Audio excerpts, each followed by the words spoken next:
Attendez, on va la refaire.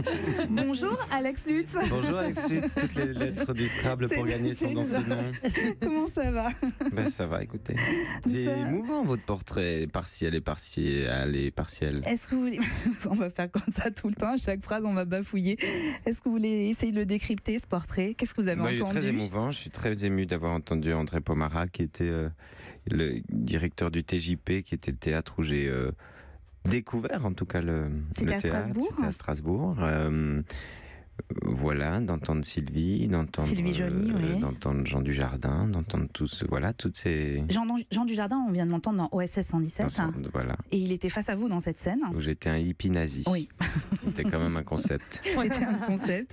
On a entendu Sylvie Joly parce qu'elle a énormément compté pour vous. Voilà, elle vous a mis en scène. Elle m'a mis en scène, je l'ai mis en scène et coécrit son dernier spectacle. On a entendu Triple Lutz, votre premier spectacle justement. Mon premier spectacle, un petit bout, et puis quoi d'autre? Catherine et Liliane, parce qu'on ne s'en lasse pas et qu'on les aime. Sophie Marceau, elle l'avait vu. On a entendu Renaud aussi. Ah, très important. Parce que vous l'avez écouté notamment au cours de votre adolescence, des heures durant. Mon enfance et mon adolescence, et dès que il y a des parents un peu artistiques comme ça, je trouve. Oui. Je sais pas pourquoi. Et puis c'est marrant parce que c'était pas forcément la culture musicale de mes parents, c'était plutôt la culture musicale de ma grande sœur. Qui se faisait des compiles avec des cassettes. Mais cassettes, c'est pour ceux qui ont moins de 20 ans. Des cassettes, c'est un petit rectangle avec 2 trous au milieu. 2 trous et une bande sur laquelle la musique se met.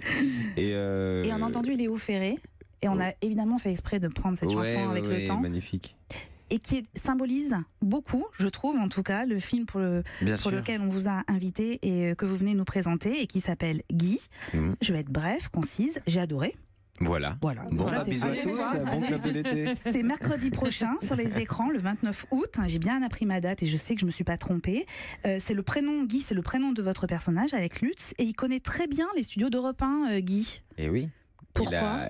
Parce qu'il fait sa promotion. Alors pour rappeler, dire Guy, c'est le prénom, son nom c'est Guy Jamais, et j'ai inventé le destin et la vie de ce personnage, de ce chanteur, qui est un chanteur populaire qui a fait beaucoup de succès entre les années 60 et 90, et l'histoire du film, c'est que son fils illégitime, a priori journaliste, trouve un moyen très original, par le biais d'un portrait documentaire, d'aller à sa rencontre, d'aller à la rencontre de ce vieux chanteur, un peu en fin de carrière, mais encore bien capable de se cabrer, il y a beaucoup d'humour et d'émotion dans le film. Voilà. Et la rencontre de ce Gauthier journaliste à travers ce documentaire devient notre rencontre. On rencontre cet homme. Et c'est un film qui est que je décrirais comme une ode à la vie en général, et à sa vie en particulier. C'est un hommage au public et un hommage aux vedettes populaires qui nous ont finalement tant marqué que ça. Même les chœurs les plus sévères, c'est quand même difficile.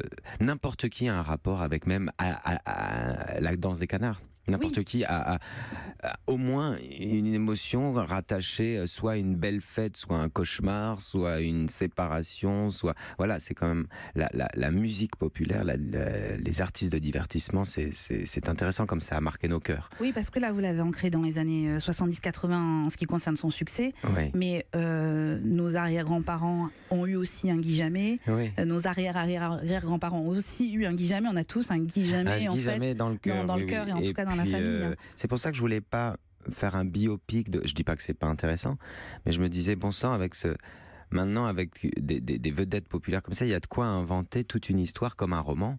Le film est comme un roman où rien n'existe, et puis quand on a fini la dernière page, tout a l'air d'avoir existé, et puis on a même un petit bad, on se dit mince, comment je fais pour le retrouver? Il faut que je re-regarde. Il faut le re-regarder. Il va falloir aussi acheter le disque, parce que le disque des chansons de Guy Jamais et le vinyle vont être édités, et vous pourrez les acquérir évidemment. On va en reparler. On a 1 heure pour ça, Alex Lutz, et je disais, il connaît bien, je sais pas pourquoi je dis il connaît bien les studios d'Europe 1, Guy Jamais, parce que dans le film, vous verrez, il fait la promotion de son double disque, qui ressort, et il est là, il est dans les studios avec Alessandra Sublet qui l'interviewe, et on se demande vraiment si c'est la réalité ou pas, mais ça, on va en parler parce que c'est au cœur du film, en fait, cette incertitude entre le vrai et le faux. Voilà, on est d'accord. On va continuer à parler de tout ça, de cinéma et de musique aussi, Alex Lutz. Lui, il transpirait la musique, Alain Bachung, avec Gabi au Gabi sur Europe 1.